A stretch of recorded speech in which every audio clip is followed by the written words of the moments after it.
देव वयुनानि विद्वान् युयोधस्मज्जुहुराणमेनो भूयिष्ठान्ते नम उक्तिं विधेम। ॐ शान्ति शान्ति शांतियो। महामदमस्तु मायावी मलिन मिथ्या मतवादियों के मदमान मारे हैं, सकल शूल संशय निवारे हैं। बन रखवारे दुखियों के दुख टारे सारे, कितने कुचालियों के जीवन संभाले हैं।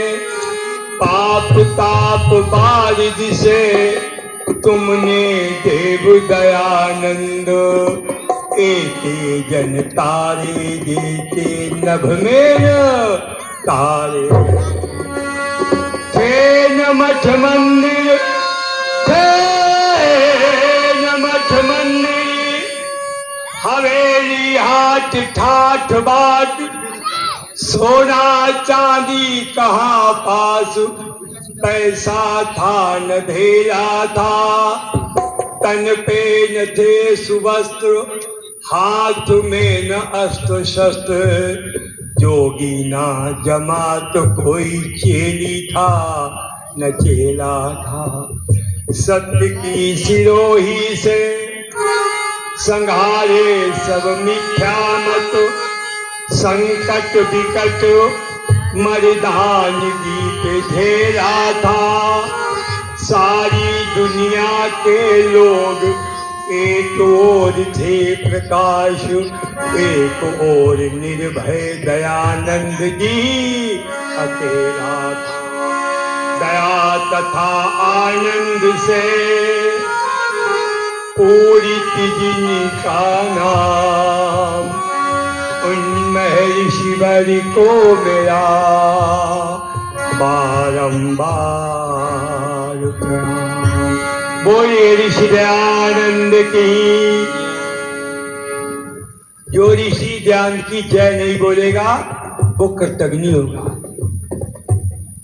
हंसने की बात नहीं। दयानंद न होते तो आप यहाँ नहीं बैठी होती, यहाँ सुनती होती वेदों की बातें। दयानंद न आते तो आप लोग भी ये वेद मंत्र नहीं सुन सकते थे। और किए ये उपकार को भूल जाना ये सबसे बड़ा। तो जय बोलोगे? बोले जय, बोले महर्षि दयानंद की। धन्यवाद। श्रद्धा और सम्मान के हो पूज्यपाल स्वामी जी महाराज, हमारे काशी नगरी से पधारे हुए, जिनका बहुत ही सुंदर भी आप ऐतिहासिक वेदोपदेश सुन रहे थे। सम्मानीय आचार्य जी हमीरपुर से पधारे हुए हमारे संगीतज्ञ प्रज्ञा चक्षु भाई राम सेवक जी आए, हमारे साथ में ढोलक वादक पे हमारी कला में हम तो केवल खाता बनाते हैं, रंग तो आप ही भरते हैं। भ्राता जी, सम्मानीय समाज के प्रधान जी, सम्मानीय समस्त भक्तपुरुषों, मातृशक्ति नन्हे मुन्ने बाल को बहन बेटी हो। वास्तव में ऋषि का बहुत बड़ा दिन है। हम तो कहते हैं कि अगर ऋषि दयानंद आते तो आज भी हम सभी को इसी पाखंड के चक्कर में, इसी अविद्या के चक्कर में, अज्ञानता में लोग फंसाए रखते और ज्ञान का कोई प्रकाश बोलो नहीं हो पाता अगर ध्यान नहीं आते। और हम तो कहते वाले ऋषि ज्ञान। तो सुनो एक गीत सुनाता चलो। आज सुनिए, मैं थोड़ी चर्चा करूंगा अपने समय से। किसी क्या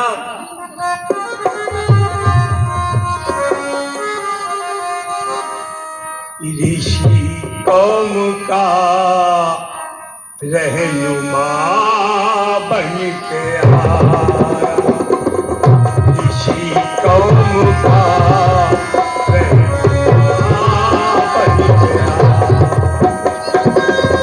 दुखी बेकसों का, दुखी बेकसों का सगा बन के आया, ऋषि कौम का रहनुमा बन के आया।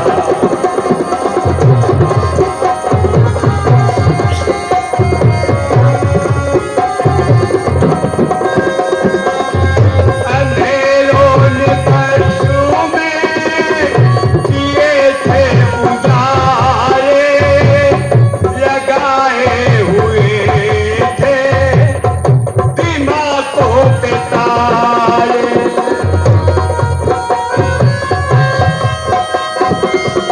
किए थे उजाले, लगाए हुए थे दिमागों पे ताले। खुली रोशनी का, खुली रोशनी का दिया बन के आया, ऋषि कौम का रहनुमा बन के आया।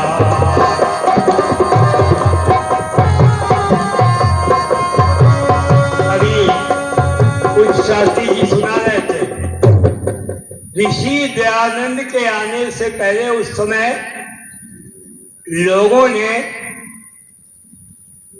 अंधेरों ने उजालों पर अपना प्रभुत्व बोलो जमा रखा था। दिमागों पे ताले लगे हुए थे लोगों के। महर्षि दयानंद ने उन तालों को खोल दिया। अच्छा एक बात और बता दूं, सुनिएगा, तब तो ताले लगे हुए थे और आज भी लोगों के दिमागों पर ताले, अरे बोलो, लगे हुए कि नहीं लगे हुए? अच्छा देखिए, आप लोग बताओ, कितने लोग बैठे यहाँ, ध्यान सुनिएगा। क्या मरा हुआ व्यक्ति कुछ खाता है? खिला के देखना।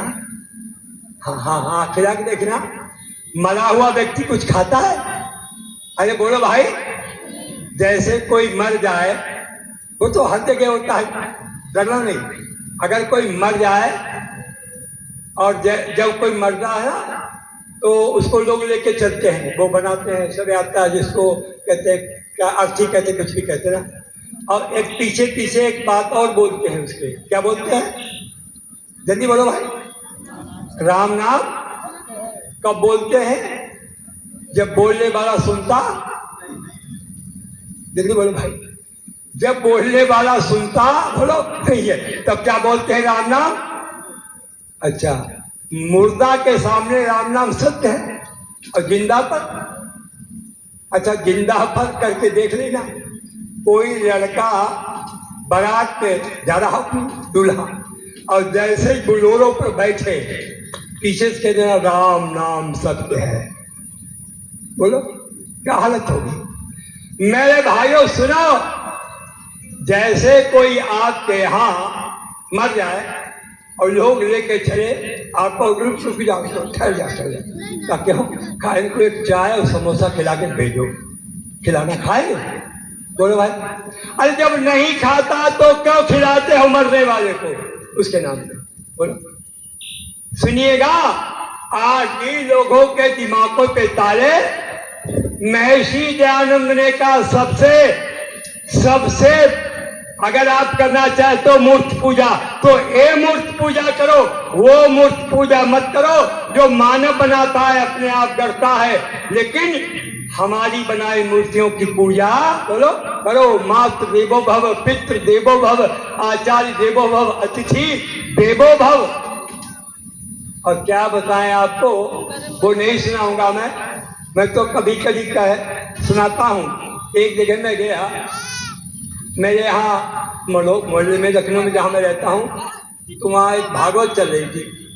भाई मोहल्ले के नाते हमारे यहाँ भी वो उनका निमंत्रण आया तो मैंने कहा भाई चलो, ये हमारे आज समाज के जलसे में कुछ दे जाते हैं तो हम भी चलो, हमें उसे लेना देना नहीं।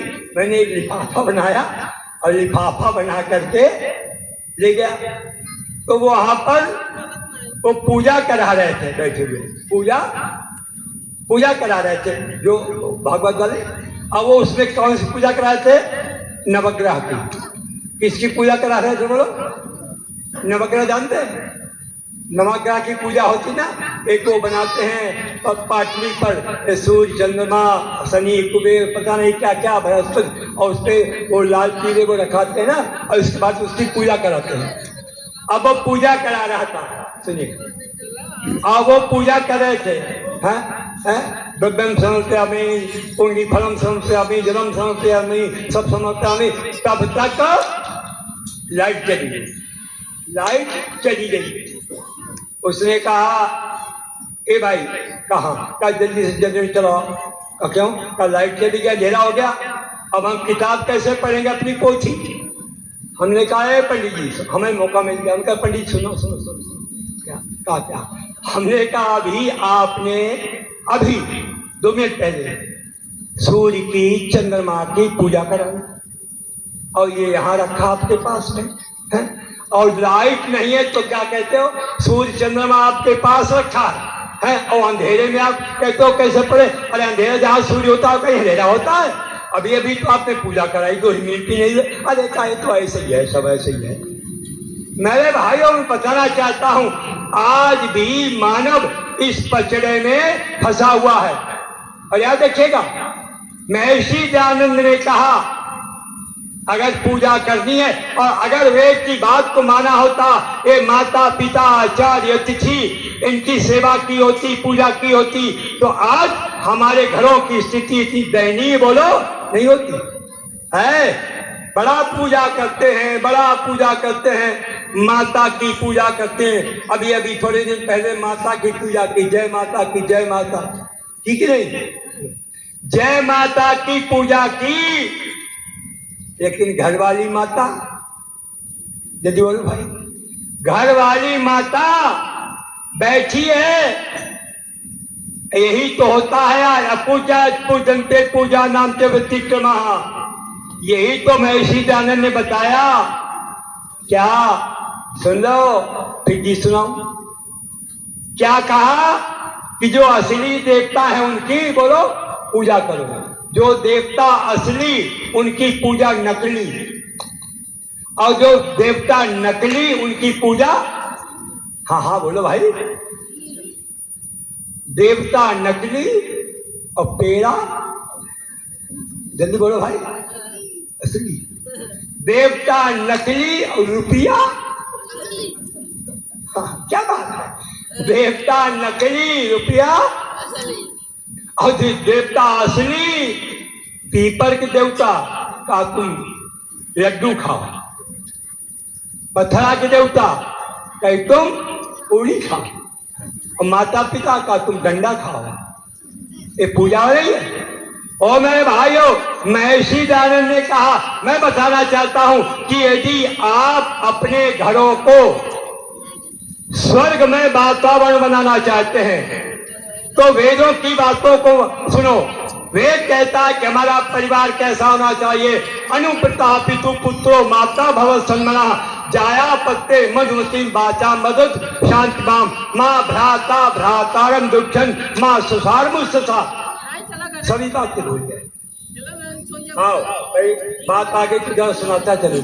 हे बेटियों, हे मेरी बहनों, हे मेरे भाइयों, यदि वास्तव में आप अपने घर को स्वर्ग का द्वार बनाना, स्वर्ग का मतलब वो मत समझ लेना मरने के बाद वाला स्वर्ग। आपको ये भी आफत है, किसी से पूछो स्वर्ग कहाँ है, कहाँ बताएगा? स्वर्ग ऊपर का, नर्क ऊपर, भगवान ऊपर। मिलेगा कब? तो पहले मरो। स्वर्ग ऊपर, नर्क ऊपर, भगवान ऊपर, यानी सारे विभाग ऊपर, और विभागाध्यक्ष वो भी ऊपर। तो यहाँ क्या अनाथालय क्या है? बोलो, यहाँ अनाथालय है? स्वर्ग नरक होता नहीं है, बल्कि स्वर्ग नरक बनाया जाता है। सुख विशेष को स्वर्ग कहते हैं। जहां पर सुख और सुख की सामग्री हो वो क्या है बोलो? स्वर्ग। जहां दुख और दुख की सामग्री वो क्या है बोलो? नरक। तो मैं बता रहा था हमारे घर स्वर्ग कैसे बनेंगे। क्या सुनो, बात आगे सुनाओ, फिर आगे की लाइन जोड़ो। क्या आ जा सुनो, क्या लिखा सुनो। हरा भरा रहे। ओ मेरे जंगीगंज के रहने वाले भाइयों बहनों, लिख लो अपने अपनी डायरियों पर। आप कुछ भी करते रहे, अगर इस प्रकार का वातावरण अपने घर में नहीं बनाया तो घर कभी आपके आदर्श नहीं बन सकते हैं। आज बाप से बेटा परेशान, कहना नहीं चाहिए, पति से पत्नी परेशान, तमाम मीडिया पे निकलता है। ऐ मेरे भाई, बच्चे माँ बाप का कत्ल कर रहे हैं, उनको चाकू मार रहे हैं, पत्नी पति का कत्ल कर रही है। मेरे भाइयों, भाई भाई भाई भाई एक दूसरे के खून का प्यासा है। क्यों? क्योंकि वेद की बात को बोलो नहीं माना, ऋषि की बात को नहीं माना। तो आओ लिख लो अपने अपनी डायरियों पर और कल से करने लगना।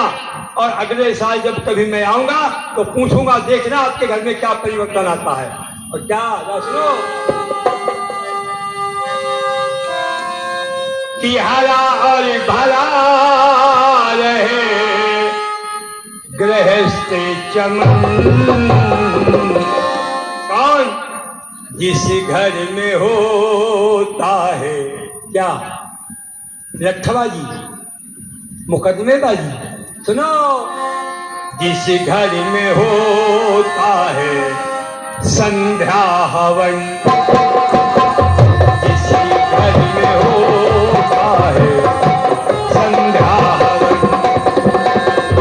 हरा और भरा रहे, हरा और भरा रहे गृहस्थ चमन। जिस घर में होता है संध्या हवन।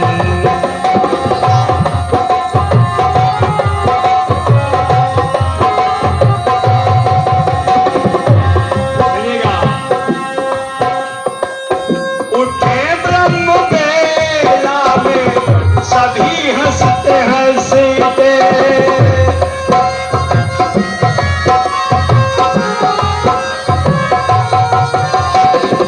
उठे ब्रह्म बेला में सभी हंसते हंसते, बड़ों को करें जोड़ी करके नमस्ते। माता पिता जी के, माता पिता जी के छूके चरण, हरा और भरा रहते चरण।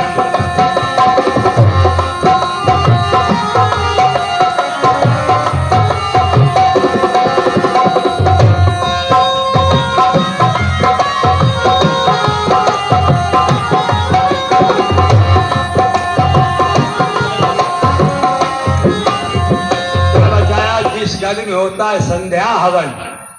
संध्या और हवन अपने घरों में प्रारंभ कीजिए। संध्या करने से आपको मानसिक शांति मिलेगी, आत्मिक आनंद मिलेगा। यज्ञ करने से आपके घर में सारा प्रदूषण